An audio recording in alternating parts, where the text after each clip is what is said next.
Hi, I'm Becky from Retro From Scratch, and this week I'm going to show you how to make some very cute bunting. My business takes old books and gives them a new lease of life.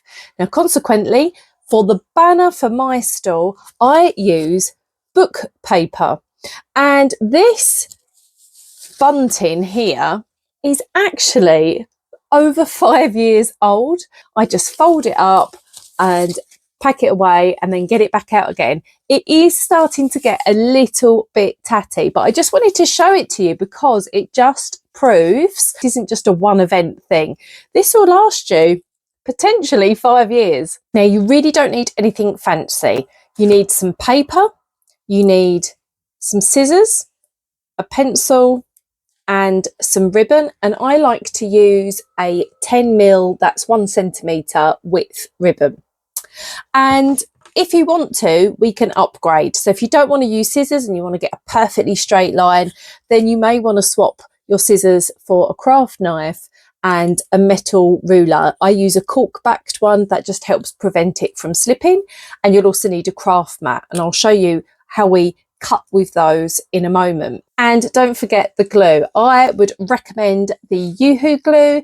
It's an all-purpose glue and it is perfect for sticking materials which are different, for example paper and ribbon, together strongly and also very, very quickly. This stuff dries in less than a minute. Even though I created this bunting as a temporary measure before I forked out on buying a proper banner, actually, I love the fact that the bunting on my stall is handmade. I am a handmade business and it's made out of old books. So it makes perfect sense for me.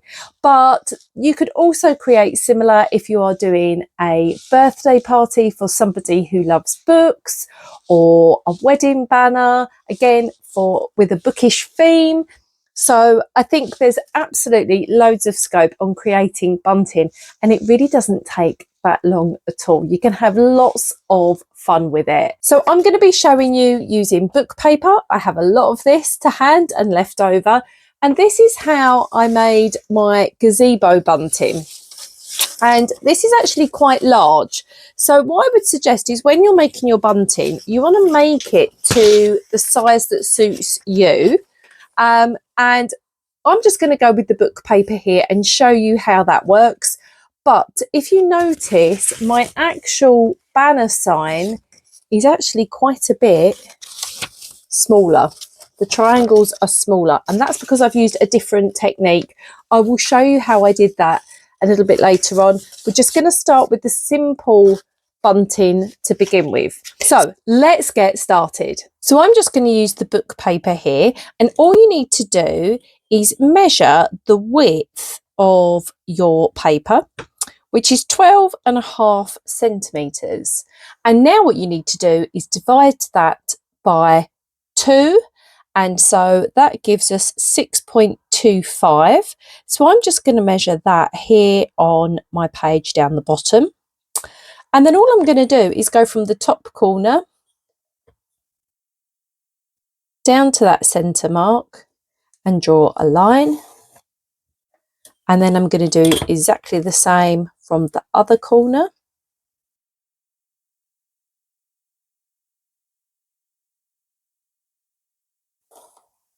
And there we are. So now you can see that you have your triangle here.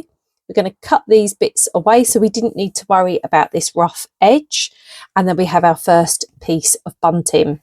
So I'm just going to cut this now using the craft knife. This is just going to give you a more precise cut, but you can of course just use scissors.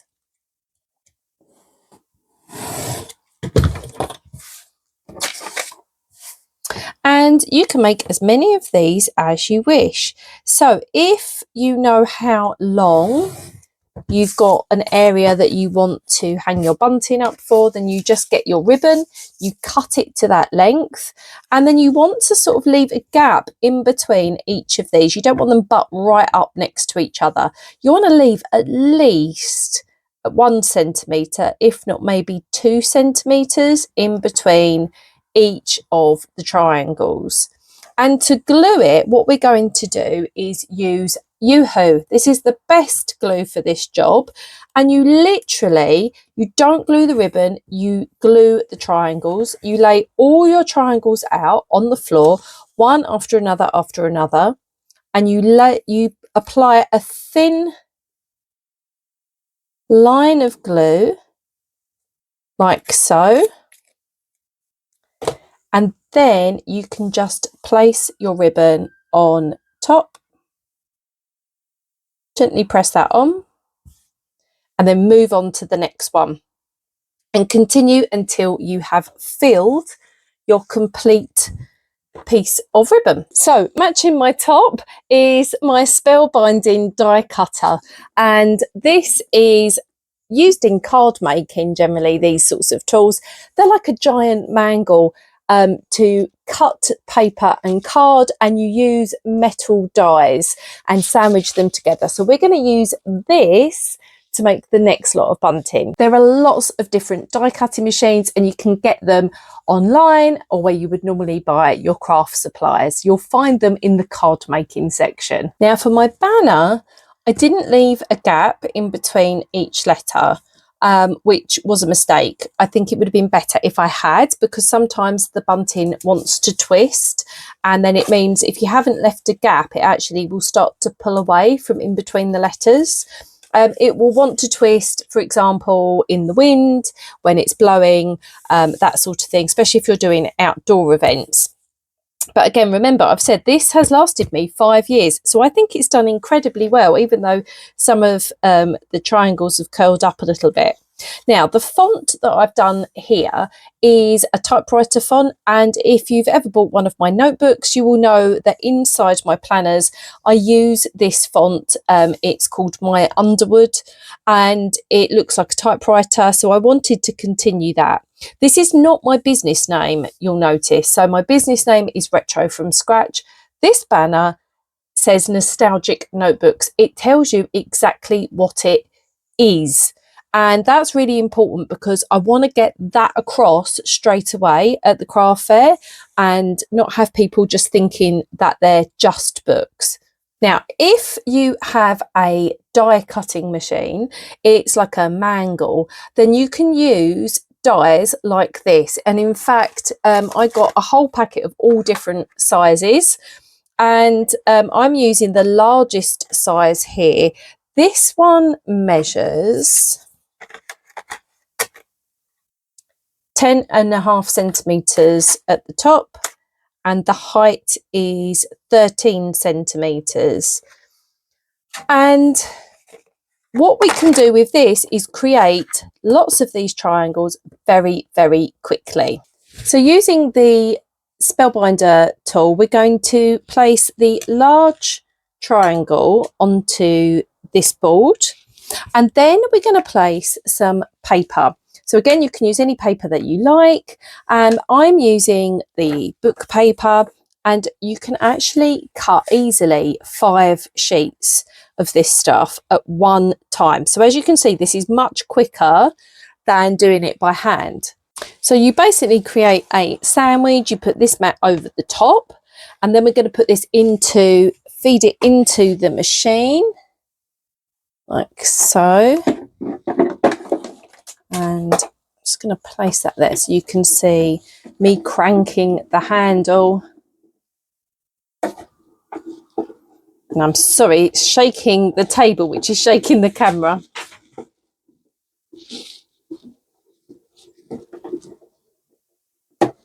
And so the bunting tool, cutting tool, is facing this way up. So once that is through,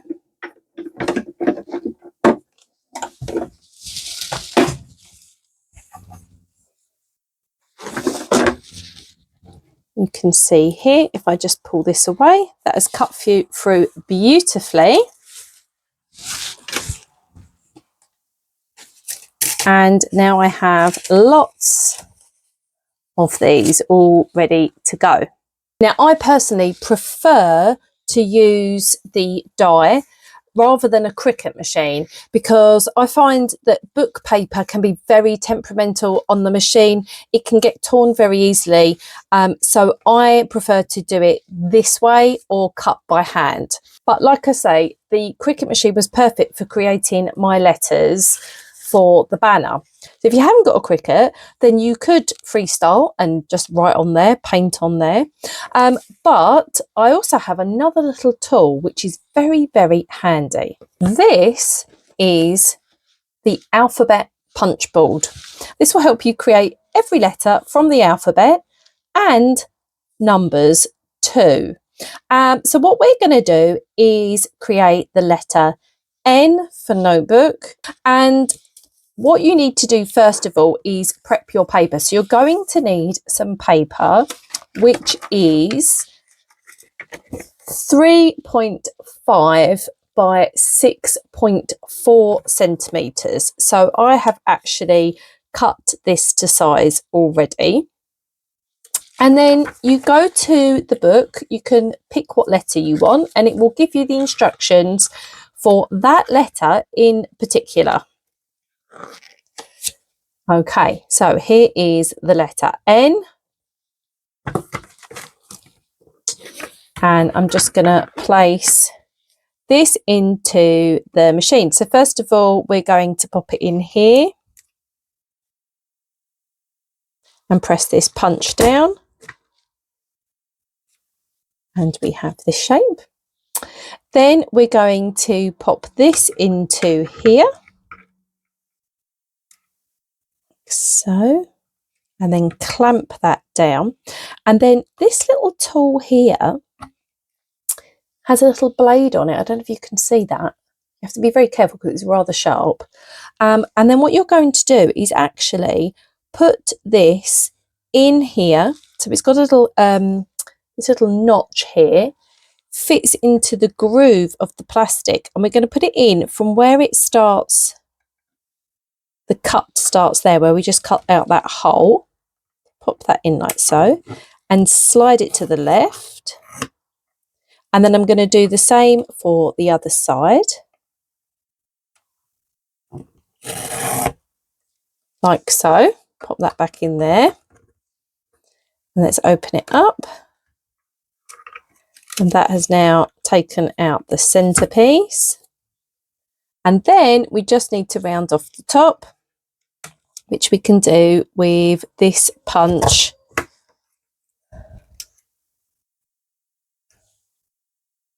Let's put that into shot.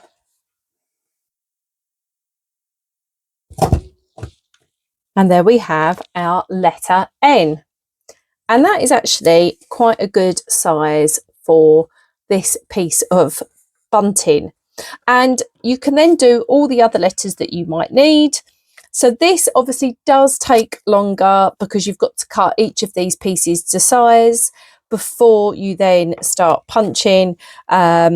And you've got to punch all of those by hand. However, what I love about this little punch board is it can do everything. So you could use this for gift wrap. So rather than writing a label, you could just stick a letter of the person's name. You can use any paper you like. You can do 2 letters and then like have them so that you create like a shadow effect and using 2 different colors and offsetting them like this letter A here.